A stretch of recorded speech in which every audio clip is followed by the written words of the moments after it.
বুড়ো মানুষ আশীৰ্বাদ দিলে লাগবো অকণমান আশীৰ্বাদ আশীৰ্বাদ দিলো ভাল হব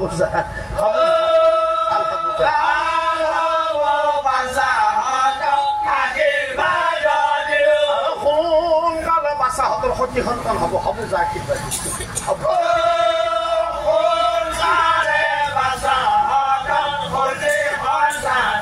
এই গীতে মাতে বিয়াখন সমাপন বিয়া শেষ কৰি হবে বিয়া শেষ কৰি হবে আৰু আনফালে ৰাৱণ ৰজাই মনে মনে ভাবে আজি দেখোন মই সেই মাৰি পেলো ল'ৰা ছোৱালীহালৰ 15 বছৰ বয়স হ'ল ব্ৰহ্মাৰ ওচৰলৈ যাওঁ সেই ল'ৰা ছোৱালীহালৰ বিয়াখন হ'ল নে নাই মই সুধি খুচিছা এগ্ৰি বুলি ৰাৱণ ৰজাই ব্ৰহ্মাৰ কাষে গৈ আহা ৰাবণ ৰাবণক দেখি ব্ৰহ্মা ৰাজা ৰাবণ তুমি বড় ভাগ্যবান আজিৰ পৰা তুমি 15 বছৰ আগতে এদিন আহিছিলা আৰু সেইদিন মই হাল ল'ৰা ছোৱালীৰ গণনা কৰি আছিলো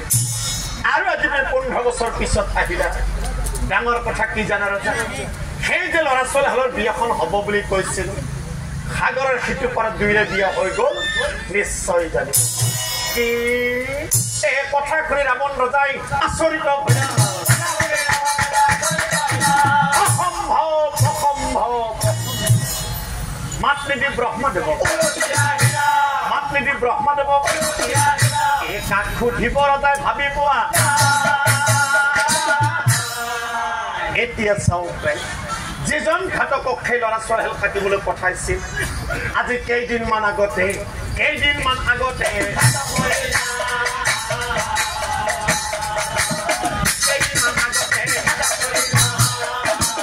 ৰাৱণ ৰজাই মনে মনে ভাবে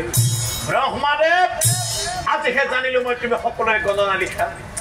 আজিৰ পৰা মই কাৰো ওচৰত অহংকাৰ নকৰো নিশ্চয় জানিবা